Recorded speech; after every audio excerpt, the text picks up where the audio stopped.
저희 집 앞에 5층 건물이 하나 있는데요. 최근에 GS 편의점을 하던 그 편의점이 나가버렸어요.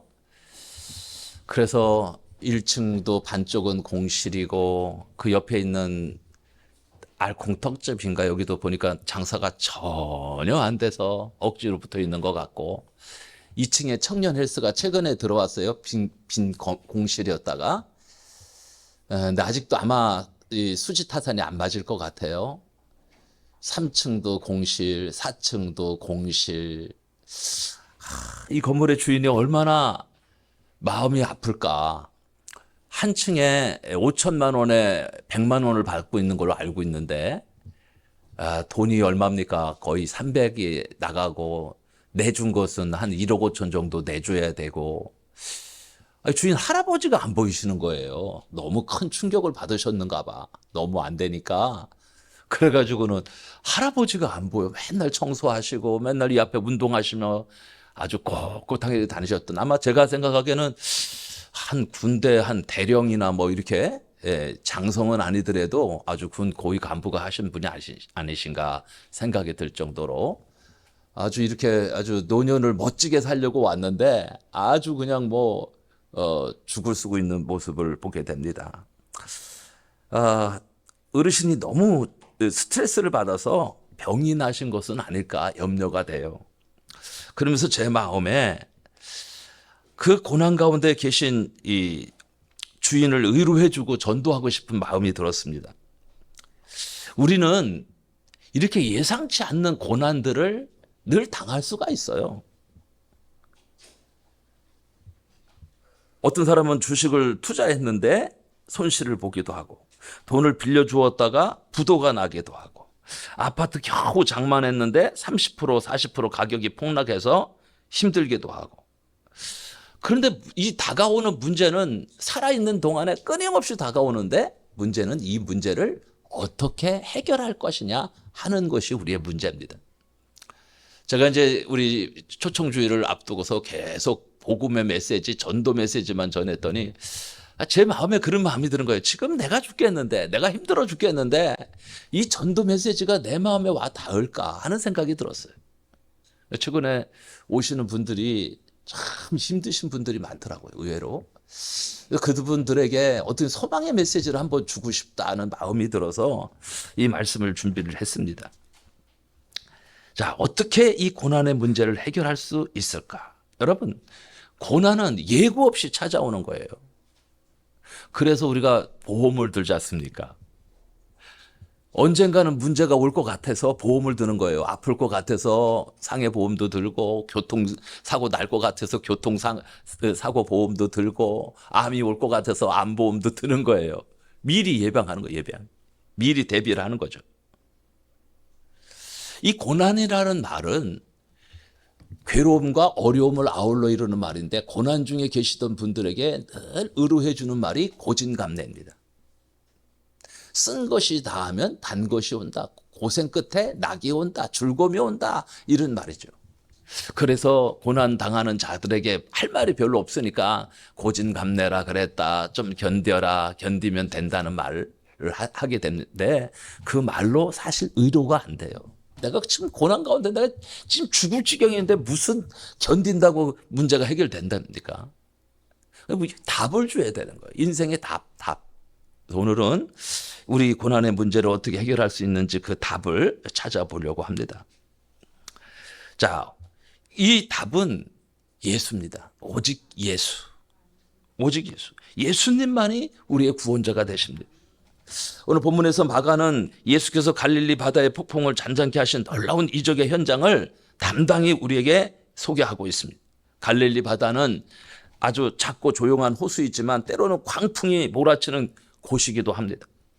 이 본문의 사건 속에서 우리는 세 가지의 모습을 발견할 수가 있습니다. 그것은 바다의 모습과 예수님의 모습과 그리고 제자들의 모습입니다. 특히 제자들이 풍랑을 극복해 가는 과정을 우리가 살펴보면서 어떻게 우리도 이 고난이라는 이 풍랑을 이기는 이 비결을 배울 것인가. 이 비결을 배운 고난을 이겨내는 비결을 배우는 복된 시간이 되시길 바랍니다. 그 첫째는 풍랑을 이기는 비결의 첫째는 바다의 두 가지 면에 대처하는 것입니다. 갈릴리 바다는 어떤 바다냐? 오늘 말씀해 보니까 큰 광풍이 일어나며 물결이 부딪혀 배에 들어와 배에 가득하게 되었더라. 마태복음 8장에서는 바다에 큰 놀이 일어났다 그랬어요. 큰 놀. 세이스모스라는 말은 지진에 의해 소동이 일어난 상태. 그죠? 잔잔한 상태가 아니라 확 뒤집어진 상태. 그죠? 바다에 지진이 일어나니까 갑자기 섬이 하나 생기고요. 또 이 배가 이렇게 왔다 갔다 했던 배가 어느 순간에 딱 사라져 버렸어. 배가 못 들어갈 수가 없어. 땅이 솟아올라가지고. 이 놀이라는 이 말은 그런 뜻을 표현하고 있습니다. 그냥 바다 표면이 바람에 의해 일렁이는 정도가 아니고 저 바닥 밑에서부터 땅이 움직여 물이 위로 끌어올린다는 그런 표현입니다. 마치 몇 년 전 태평양 전역을 강타한 쓰나미를 연상케 합니다. 큰 광경이었죠. 우리 일본의 쓰나미 뉴스로다가 몇십 번, 몇백 번도 봤을 거예요. 지금도 나오니까요. 아주 너무 생생하게 야, 지진이라는 것이 이렇게 무섭구나. 쓰나미라는 것이 이렇게 무서운 것이구나. 우리는 다시 한번 깨닫게 됐습니다. 그리고 우리나라에 해운대라는 영화가 있었어요. 쓰나미가 올 때 해운대에서부터 어떻게 되는지, 그죠? 바다가 다 잠기고 난리가 나는 그런 영화를 만든 적도 있습니다. 심각합니다. 심각해요. 근데 마치 이런 돌풍은 우리 인생살이와 비슷합니다. 우리도 예기치 않는 그런 일들이 일어나기 때문이죠. 바다가 좋을 때 삶의 터전이 되기도 하지만 일단 바다가 한번 어지러워지면 그 바다는 삶의 터전이 아니고 죽음의 곳이 되고 또 흉흉한 곳이 되고 맙니다. 그러므로 무서운 돌풍에 이 대처한다는 것은 인생의 풍랑에 대비하는 것을 말하고 있습니다. 오늘 사건을 기록하고 있는 마태복음 8장에서도 그 말씀을 하고 있는 거예요. 바다에 큰 놀이 일어났다. 자, 적어도 이 큰 광풍, 큰 거대한 회오리 바람이 일어났다는 거예요. 적어도 시속 120km 정도 되는 엄청난 돌풍이 일어났습니다. 작은 배에 타고 가던 제자들에게는 감당할 수 없는 큰 놀이죠. 큰 배와 작은 배의 차이점은요, 이런 광풍이 일어났을 때 보면 큰 배는 별로 요동을 안 한다네요. 별로 너무 커가지고 배가 딱 중심을 잡아주니까 크게 못 느낀대. 근데 작은 배들은 금방으로 빨려 들어갈 것 같아. 막 그냥 보이지도 않아. 막 파도가 6m, 5m 막 이런 파도 들면은 작은 배들은 보이지도 않아요. 한순간에 그냥 쑤셔 박히기도 하고 막.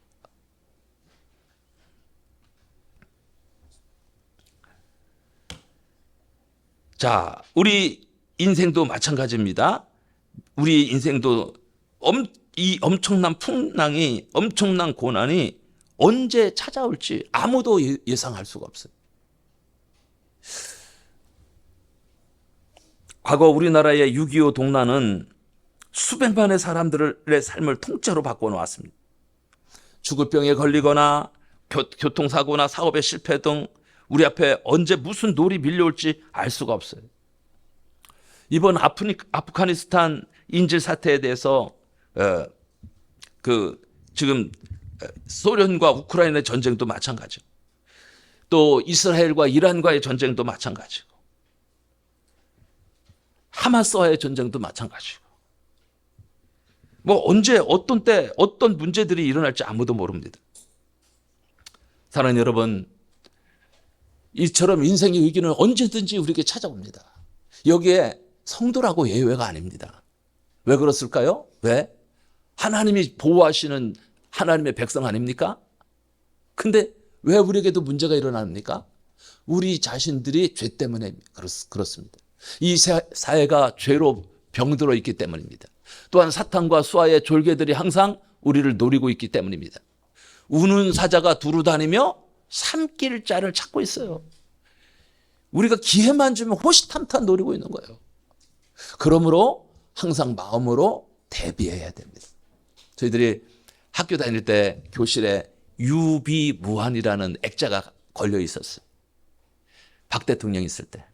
박 대통령 돌아가시고 나니까 하면 된다라는 걸로 바꿨어요. 하면 된다. 자, 우리 앞에 있는 풍랑 안 일어났으면 좋겠죠. 저도 예수 믿고 나서 하나님께 기도했어요. 하나님, 너무 고생하지 않았습니까? 뭐 저희 시대 때는 다 고생했으니까요. 그래도 많이 고생했어요. 너무 고생했는데 좀 평안한 삶을 살았으면 좋겠습니다. 그렇게 기도했어요. 근데 어느 날 믿음이 싹 들어가니까 기도 제목이 바뀌었어요. 주님, 어떤 고난도 제가 받을 수 있습니다. 감당할 수 있습니다. 그런 생각이 드는 거예요. 그런 기도가 나오는 거예요. 고린도전서 10장 13절 말씀에 사람이 감당할 시험 밖에는 우리에게 주신 일이 없고 반드시 피할 길을 주신다 그랬어요. 피할 길. 그 말씀을 알고서 그랬는지 몰라도 담대해야 하는 거예요. 담대함이 생기는 거예요. 지금 여러분은 어떤 고난 가운데 있습니까? 어떤 문제 가운데 있습니까? 해결하지 못할 문제가 있습니까? 그 문제들을 어떻게 해결할 것인가? 오늘 놀라운 것은 밤에 갈릴리 호수를 건너 자고 하신 분이 누구냐면 예수님이십니다. 예수님. 아니 예수님이 바다를 건너가시라고 해놓고서는 거기다가 큰 노를 일으키시면 어떡합니까? 어찌 보면 시험일 수 있어요. 시험. 우리 인생은 어차피 테스트하는 겁니다. 테스트. 믿음의 테스트, 그죠? 신앙의 테스트하는 거예요.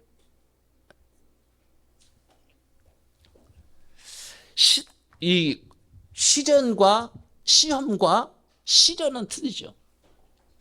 시험은 테스트지만 시련은 트라이얼이에요. 고생하는 거예요. 고생하는 거예요. 하나님은 하나님의 자녀가 고생하는 것을 원하지 않습니다. 우리의 자녀가 어디 가서 고생하는 것을 원하세요. 우리 강영규 목사가 지금 부교육자로 사역하고 있는데 쎄 빠지게 고생을 엄청나게 해요. 쉬는 날이 없어요. 쉬는 날이. 그래서 제가 속으로 감사하다. 지금 그렇게 고생하지 않으면 언제 고생해 볼 거예요.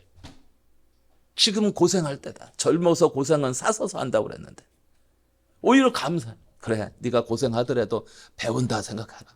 배운다. 그 고생이 값진 고생이 될 거다. 그런 생각이 드는 거예요. 우리의 인생에서도 마찬가지입니다. 오늘 35절 말씀해 보니까 그날 저물 때에 제자들에게 이르시되 우리가 저편으로 건너가자고 하십니다. 주님이 친히 계획을 세우셨고 주님이 그 배에 타셨습니다. 그럼에도 매서운 광풍은 사정없이 불어왔습니다. 사랑하는 여러분, 무슨 말입니까? 비록 우리가 주님과 동행하는 삶을 살고 있다 할지라도 인생의 풍랑은 찾아올 수 있다는 그런 말씀입니다. 한 가지 세상과 다른 것은 우리 성도들이 주님과 함께 간다면 어떤 어려움이 온다 할지라도 결코 좌초되지 않을 것이라는 말씀이죠. 오히려 주위의 다른 사람들을 도울 수 있는 길을 발견하게 된다는 말씀입니다. 그래서 이사야 43장 2절에 보니까 내가 물 가운데로 지날 때에 내가 함께 할 것이라. 강을 건널 때에 물이 너를 침몰치 못할 것이며 내가 불 가운데 행할 때에도 타지도 아니할 것이요 불꽃이 너를 사르지도 못할 것이다. 하나님이 하나님의 자녀들을 어떻게 보호하시냐? 철저하게 보호하신다. 철저하게. 물 가운데 지날 때도 너와 함께 할 것이고 강을 건널 때도 물이 너를 침몰치 못할 것이고 내가 불 가운데로 행할 때도 타지도 아니할 것이고 불꽃이 너를 사르지도 못하게 할 것이다. 하나님께서 얼마나 하나님의 자녀들을 보호하시는지 잘 알고 있을 것입니다. 그러므로 항상 인생의 풍랑을 대비하는 믿음을 키우시는 여러분이 되시기를 주님의 이름으로 축복합니다. 오히려 두 번째는 고물에서 주무시는 예수님을 만나봐야 됩니다. 배 끝에서 주무시는 거예요. 제자들은 모든 자존심과 자신들의 경험들을 내려놓고 예수님께 매달렸습니다. 아니 광풍이 일어서 지금 배가 금방 빠질 것 같은데 예수님은 거기서 주무시고 계시는 거예요. 마치 요나가 니누웨로 가는 배를 타야 되는데 다시스 반대 방면 다시스로 가는 배를 타고 가다가 풍랑을 만났을 때 그 요나는 저 배 밑창에서 자고 있었잖아요. 그런 것처럼 예수님이 주무시고 계시는 거, 그 상황 속에서. 배는 흔들리고 물이 배에 가득할 정도로 위급한 상황인데 주무시고 계시다네요. 선미에서. 마태복음에는 이 장면의 직전에 예수께서 서기관에게 하신 말씀이 기록되어 있습니다. 마태복음 8장 20절에 보면 여우도 굴이 있고 공중의 새도 거처가 있으되 오직 인자는 머리 둘 곳이 없더라. 우리 주님은 온종일 일하시고 머리 두실 곳이 없었어요. 무소유. 주님은 이제 흔들리는 뱃속에서 겨우 고물의 머리를 두시고 깊이 주무시고 계셨습니다. 무엇을 보여주고 있습니까? 주님 안에 평안이 충만함을 보여주고 있습니다. 주님은 어떤 상황 안에서도 평안하셨다는 거, 평안하셨다. 여러분, 예수 믿는 사람의 특징 중에 하나가 뭡니까? 평안입니다, 평안. 아니, 어떻게 저런 상황에서 평안할 수 있을까?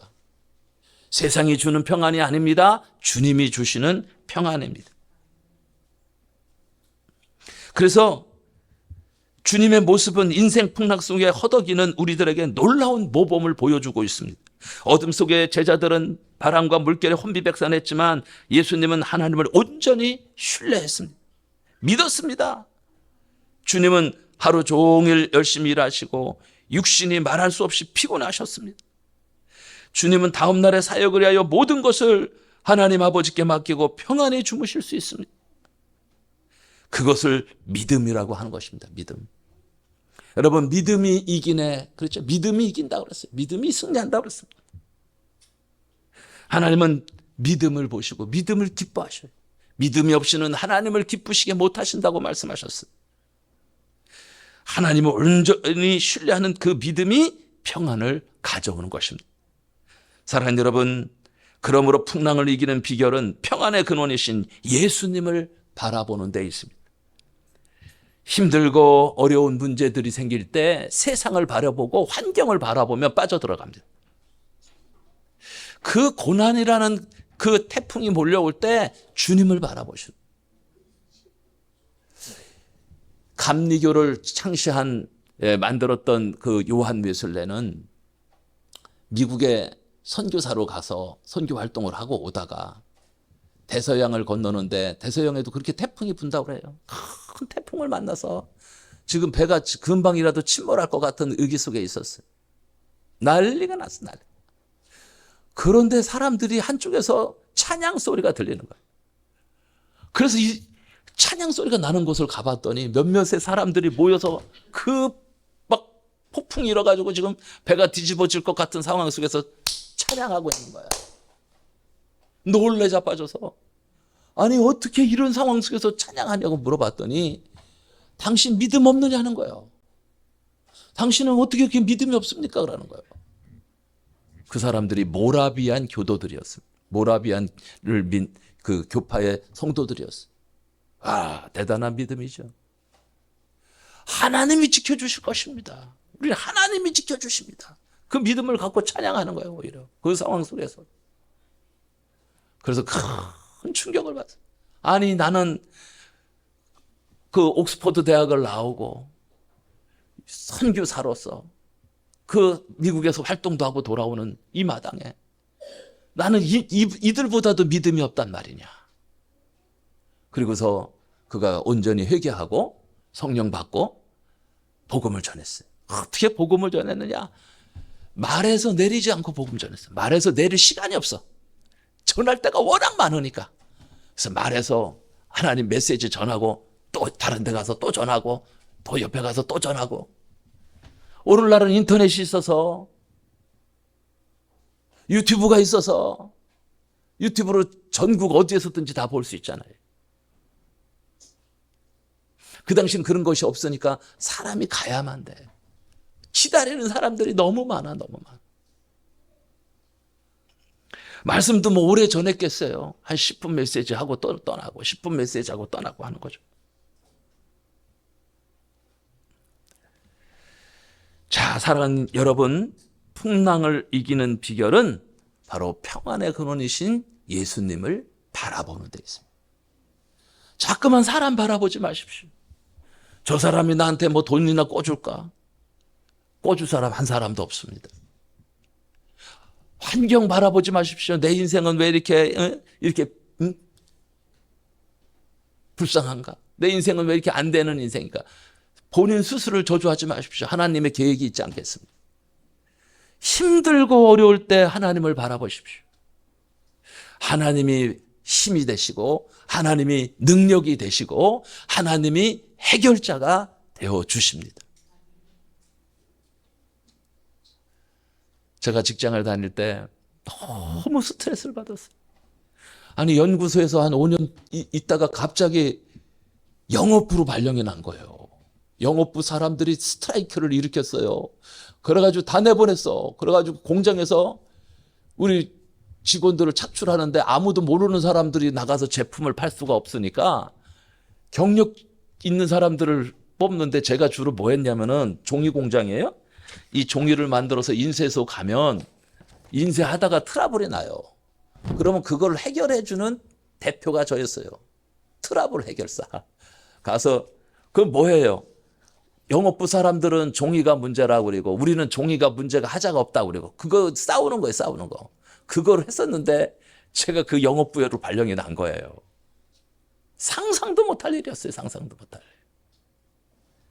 얼마나 스트레스가 쌓이는지. 근데 기도했어요. 성남까지 가야 되는데 평택에서 성남까지 1시간 동안 차 타고 가면서 계속 새벽 기도했어요. 새벽 기도. 새벽 4시 반에 일어나가지고 씻고 하고 밥 먹고 새벽 기도하고 그렇게 하고 출근하면서도 계속 기도했어요. 너무 낯서니까 너무 힘든 거예요. 제가 무슨 영업 스타일이겠어요. 여러분 보시다시피. 무슨 영업 스타일이겠어요. 마을 주변이나 제대로 있나 뭐 맨날 공장에서만 틀어박혀서 있었는데 연구실에서만. 이제 뭐 이렇게 양복 쫙 빼입고 그다음에 롱코트 탁 차려입고 이거 허리띠 탁 메고 또 가방 하나 탁 들고 차도 없어. 그때는 오토바이 타고 가다가 막 넘어져가지고 피가 질질 흘러. 고생이란 고생 말할 수 없어요. 정말 기도 외에는 할 게 없어. 기도요. 근데요 제가 그 고난 가운데 주님을 만난 거예요. 주님의 음성이 막 저한테 막 진짜로 말씀해 주시는데 이사야 41장 10절 말씀을 막 주시는데 그때는 그 전에는 돌이 하나가 여기 꽉 채 있어. 이렇게 물도 한 잔 안 들어가 막 이걸 취하면 안 돼. 너 스트레스가 쌓이고 막 미치겠어 막. 왜 그러면은 갔더니 차장 한 분하고 이사 한 분하고 차장 한 분하고 과장 2분이 있어. 근데 이 사람들이 좋은 거래소는 자기들이 다 차지해버린 거야. 우리 같은 사람은 뭐야? 제일 나쁜 거래소. 또 우리 이사가 저를 싹 꼬시는 거예요. 네가 저 영업 조금 하다가 홍콩 가가지고 홍콩에 수출을 많이 했거든요. 홍콩에 가서 네가 이거 다 처리하는 거 해라. 홍콩에서 수출했는데 크레임이 자꾸 걸리는 거야. 그러니까 그거 하러 이제 홍콩 보내겠다고 또 그렇게 얘기는 해놨지. 막 기대는 있고 한편으로는 너무 안 좋은 거래소만 줘가지고 너무 미치겠는 거야. 야, 그런데 하나님께 기도하고 달려가는데 하나님 문을 여시는 거야. 진짜 문을 여시는 거야. 제가 3개월 만에 1등 했어요. 3개월 만에. 우리 선배가 제 고등학교 선배가 있었는데 20년을 했어, 영업을. 달고 다른 사람이야. 롯데, 오리온 초코파이 있죠? 그 상자 그거 만드는 거거든요. 그 종이거든요. 그 오리온 초코파이만 한 달에 3억을 팔아. 한 달에 3억을. 얼마나 많이 파는지. 그런 거래소 3개만 있으면 10억 되잖아요. 3억짜리 3개면 되잖아요. 그러니까 걱정할 게 없어. 그냥 맨날 나가고 차 타고 나가가지고 노는 거야. 그냥 노는 게 일이야. 근데 우리는 제일 안 좋은 거래선 주니까 미치겠는 거야, 이거를. 가서 만나야 되고, 사정해야 되고, 부탁해야 되고.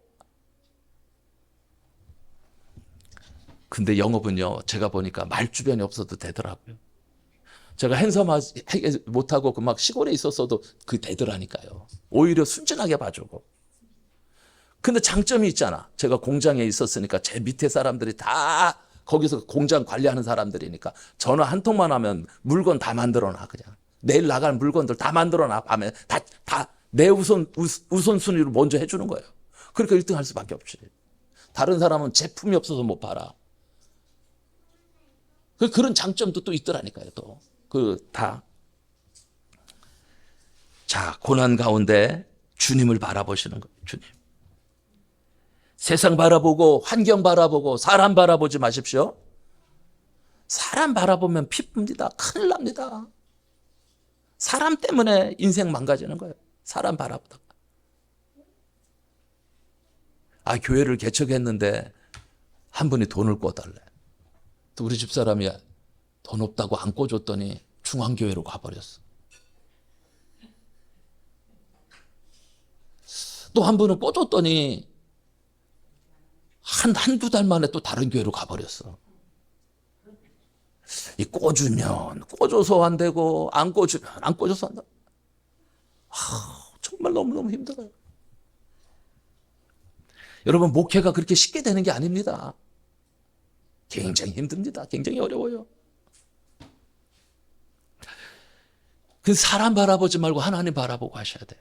목회도 마찬가지고 여러분의 사업도 마찬가지고. 누가 사람 바라보면 자꾸만 섭섭함이 드는 거예요. 섭섭마귀 같은 걸 타는 거예요. 요한복음 14장 27절 말씀에 평안을 너희에게 끼치노니 곧 나의 평안을 너희에게 주노라. 내가 너희에게 주는 것은 세상이 주는 것 같지 아니라. 세상이 주는 평안은 외적인 조건들에서 오는 것이죠. 돈에서 오는 평안, 지혜에서 오는 평안, 친구들이나 건강에서 찾는 평안도 있을 것이지만 이런 것들은 밖에서 주고 밖에서 빼앗아 가버리는 것들입니다. 돈이나 건강이나 친구들은 언제든지 빼앗길 수 있는 거예요. 그러나 주님이 주시는 평안은 성령을 통한 평안입니다. 우리의 마음속에 주시는 내적인 평안입니다. 밖의 조건이나 사정과는 관계없는 평안입니다. 모든 조건에서 나올 수 있는 평안, 주님이 주시는 평안이에요. 그 평안을 누리시길 바랍니다. 어떤 환경 속에서도 평안이 함이 찾아오는 거예요. 여러분, 조급하면 문제를 일으키는 거예요. 그렇죠? 이번에 베트남 갔는데 여권이 없어. 아이고, 여권이 분명히 내가 이거 차고 다녔었는데 여권이 없는 거야. 공항인데 지금 출국해야 되는데. 조급해지잖아. 또 우리 집사람 보통 사람입니까? 막 그것도 못 찾는다고 옆에서 하지 막 미치겠는데. 이게 캐리어가 있고 작은 백을 이 등에 맨 백을 올려놨는데 그 밑에다 놓은 거야. 캐리어 위에다가 요 혁대 요 찬 조그만 벨트를 거기다 놓고 위에다가 어깨에 있던 짐들을 정리한다고 놔버렸으니 그걸 못 찾은 거야. 어디 갔지만 하고. 아이고, 자. 조급하면 더 못 찾는 거예요. 그죠? 여유. 주님이 주시는 그 여유가 우리에게 필요합니다.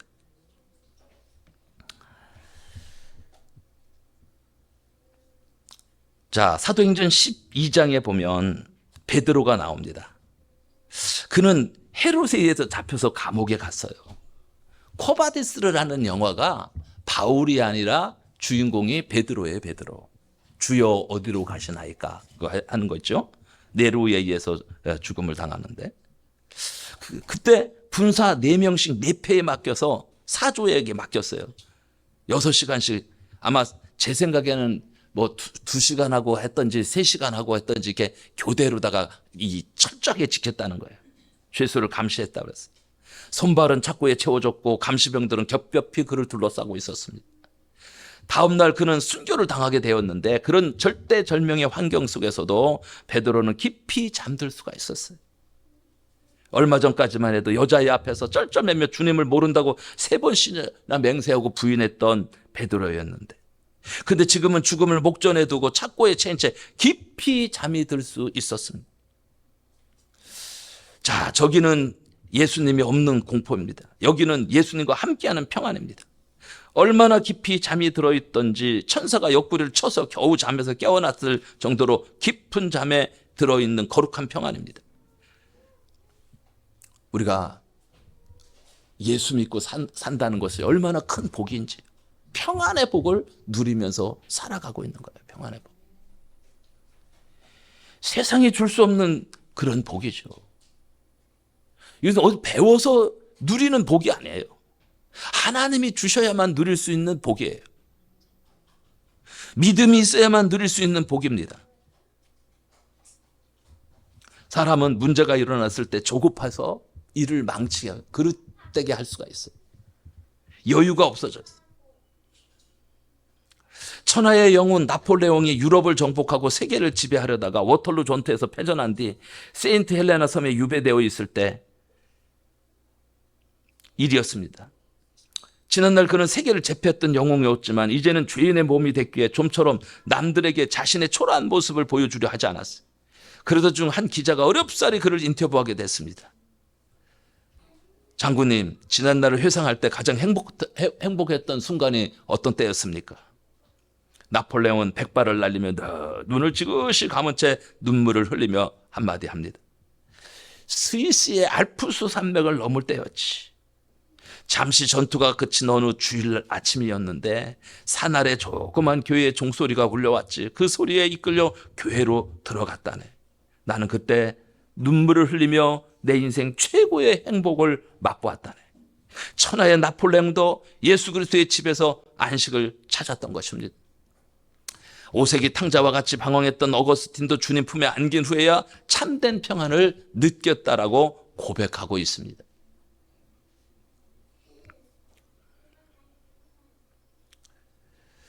주님이 주시는 이 평안은 세상이 줄 수 없는, 세상이 줄 수 있는 그런 평안이 아닙니다.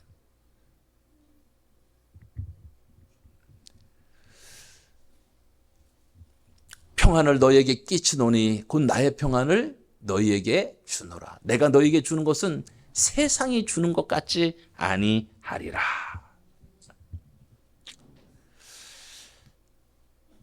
시편 119편 165절에 보면 주의 법을 사랑하는 자에게 큰 평안이 있으니 저에게 장애물이 없으리라.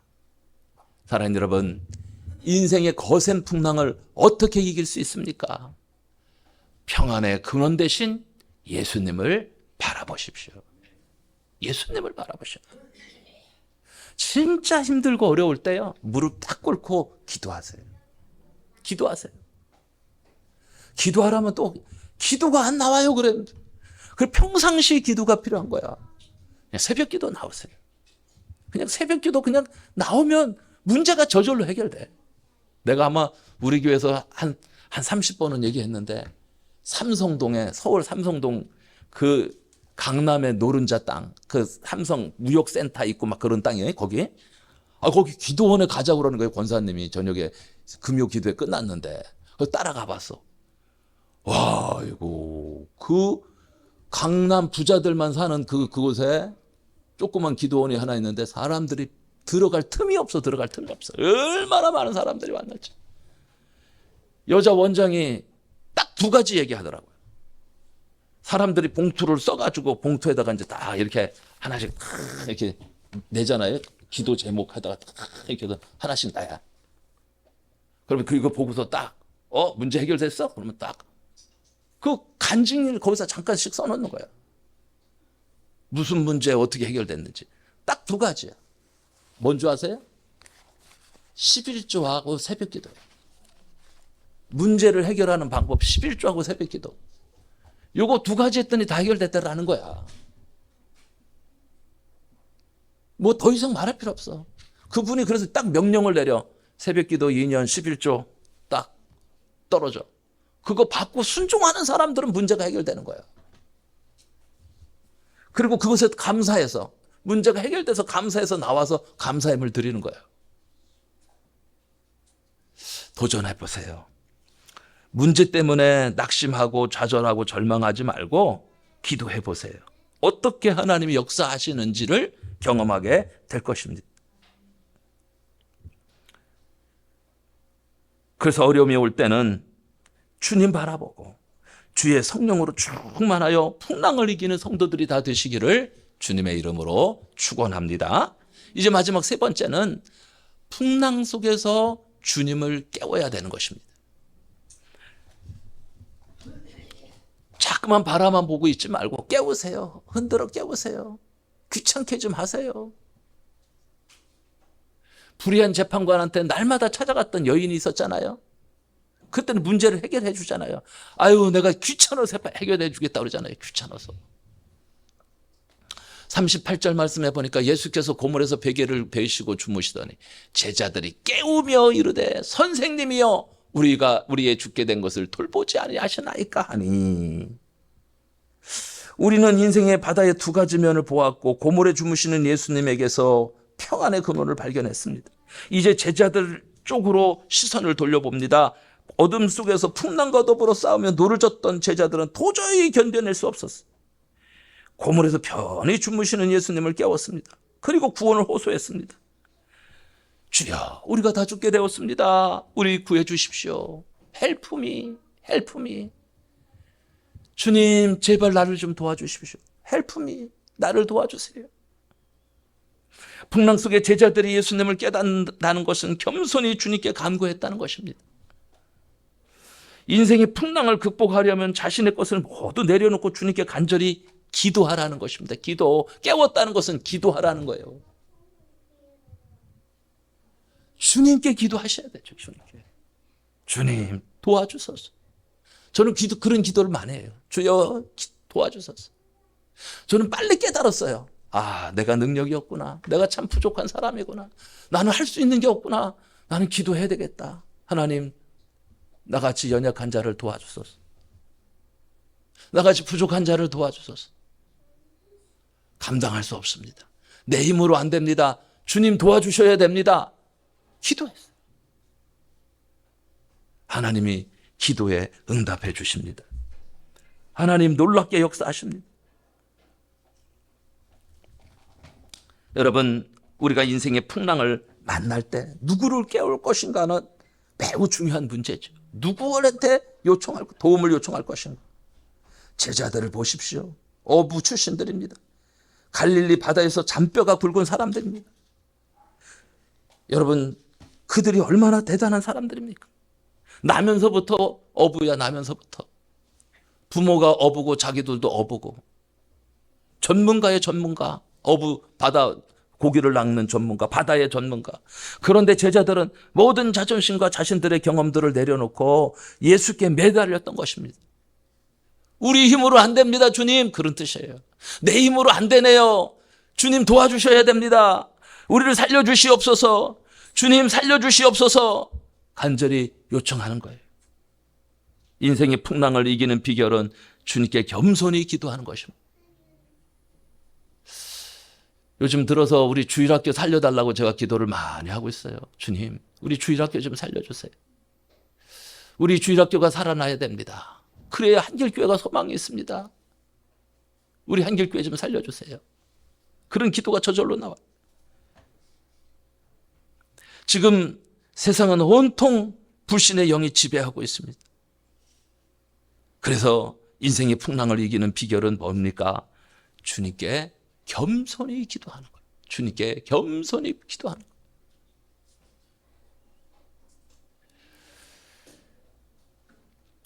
자신의 것을 좀 내려놓으시고요. 주님께 부탁하세요. 주님 도와주세요. 주님, 이 문제 내가 해결하지 못합니다. 주님 도와주셔야 됩니다. 주님의 도우심이 필요합니다. 우세요. 울어야 돼. 울어야 돼. 예전에 우리 송명의 집사님이 정말 많이 울었어요. 우리 교회 울보대장 있어요. 울보대장. 그분이 흘린 그 눈물로 인해서 그 남편이 장로가 되고, 아니 최성태 장로가 어떻게 장로가 됩니까? 그런데 장로가 되고 권사가 되고, 어머님 또 우리 교회 보내서 명예권사 되시고 자녀들 잘 키우게 되고, 그 눈물의 의미를 아는 거예요. 얼마나 울었는지 몰라. 몇 시간 울었어, 몇 시간. 그 눈물이 그를 살렸고 그 가정을 살렸습니다. 우린 다 증인들 아닙니까? 한 배가 가라앉고 있었어요. 큰일 났습니다. 선장이 소리칩니다. 누구 기도할 줄 아는 사람 없어요? 누구 기도할 줄 아는 사람 없나? 한 사나이가 나타났습니다. 제가 기도할 줄 압니다. 좋아, 그렇다면 기도를 해주게. 그리고 선장이 말합니다. 나머지 사람들은 빨리 구명조끼를 입어라. 서둘러라. 시간이 없다. 여러분, 구명조끼를 입고 서둘 때까지는 아직 여유가 있는 것 같습니다. 그러나 더 무서운 광풍이 몰아쳐오게 되면 이들 또한 좌절할 수밖에 없겠지요. 왜냐하면 이들에게는 평안의 근원 대신 예수님이 없기 때문에 그렇습니다. 예수님은 인생의 모든 문제를 관할하시는 권위자가 되십니다. 그래서 39절 말씀에 보면 예수께서 깨어 바람을 꾸짖으시며 바다더러 이르시되 잠잠하라 고요하라 하시니 바람이 그치고 아주 잔잔하여 지더라. 주님은 바람과 풍랑을 향해 꾸짖으셨어요. 전능하신 주님의 모습입니다. 말씀 한마디로 잔잔해지는 거예요. 뭔가 주님의 큰 걸 뭐 해서 잔잔해지는 게 아니에요. 그냥 말씀 한마디면 끝나는 거예요. 사랑하는 딸아, 사랑하는 아들아, 내가 너의 기도를 들었다. 너의 문제를 해결해 줄게. 끝이에요. 끝. 제가 어제 그저께 지난주에 간증했잖아요. 그 북한에서 온 아이 경진이 배달하다가 오토바이 사고 나가서 다 죽게 생겼는데 엄마가 기도했더니 하나님께서 찾아오셔서 내가 너를 살려주겠다 말씀하시니 금방 죽었던 인생이 살아났지 않습니까? 하나님이 살리는 거예요. 하나님이 해결하시는 거예요. 우리 주님 예수 그리스도는 모든 문제의 해결자가 되십니다. 믿으십시오. 모든 문제 해결자는 예수입니다. 예수께서 해결해 주시는 거예요. 여러분, 우리 주님은 전능하십니다. 주님은 귀신을 향해서 열병에 대해서 각색 병든 자들의 질병을 꾸짖어 제압하셨어요. 더러운 귀신아 떠나가라 하시면 떠나가셨고, 열병은 떠나가라 했더니 열병이 떠나갔고, 모든 질병들이 한순간에 다 고침을 받는 것입니다. 완전한 통제권이 우리 주님께 있음을 믿으시길 바랍니다.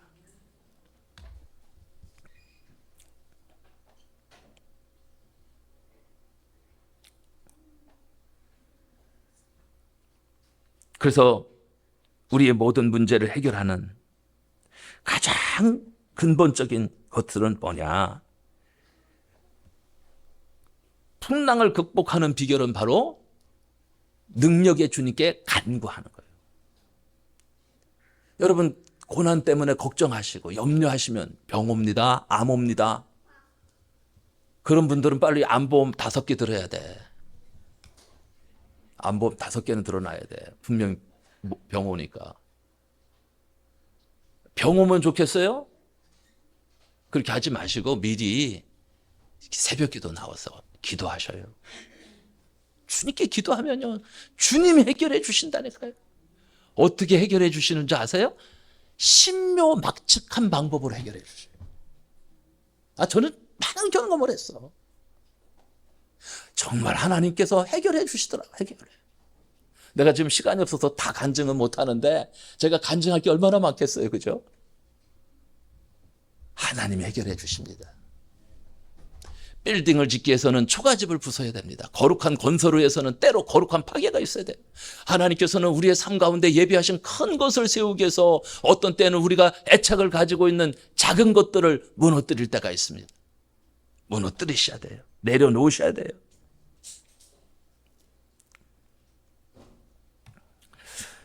미국 플로리다에 큰 장로교회가 하나 있는데 이 교회를 담임하는 목사님이 제임스 케네디 목사님이세요. 이분의 원래 직업은 댄스 교습소 강사였습니다. 교습소가 한참 번창하던 중에 갑자기 어려움이 닥쳐서 아무도 교습소를 찾지 않아서 교습소가 망했어요. 그래서 한참을 헤매다 이 모양 저 모양으로 신학교에 가서 목사가 됐습니다. 왜 그 교습소가 망했을까? 그 이유는 한 가지입니다. 하나님께서 도구로 쓰시겠다는 뜻이었어요. 그래서 하나님께서는 때로는 망하게도 하셔요.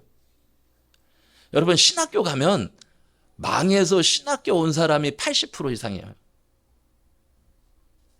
제가 생각에 적어도 60% 이상은 망해서 온 사람들이고, 한 20, 30%는 망할까봐 걱정이 돼서 염려가 돼서 오신 분들이고, 그냥 잘 나가서 너무 많은 축복을 받아서 너무 많은 은혜를 받아서 온 사람들 한 10%밖에 안 돼요.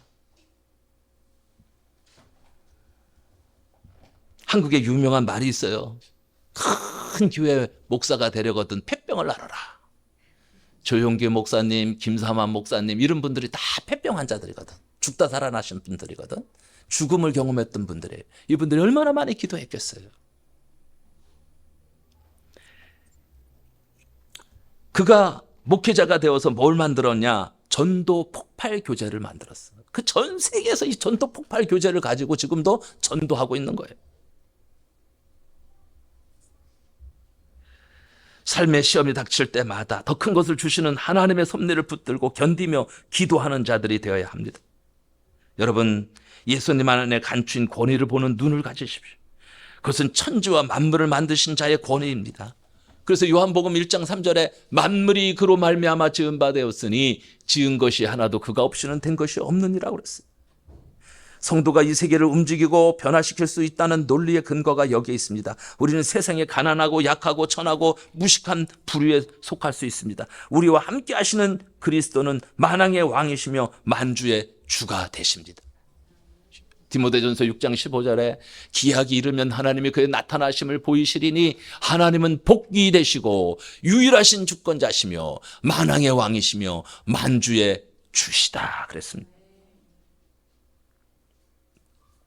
여러분, 이 세상의 임금인 마귀도 우리가 대적하기만 하면 우리 앞에서 피할 수밖에 없습니다.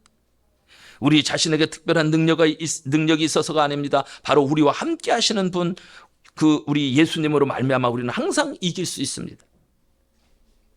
고린도후서 4장 7절 말씀에 우리가 이 보배를 질그릇에 가졌으니 이는 심히 큰 능력은 하나님께 있고 우리에게 있지 아니함을 알게 하려 함이라고 말씀하십니다.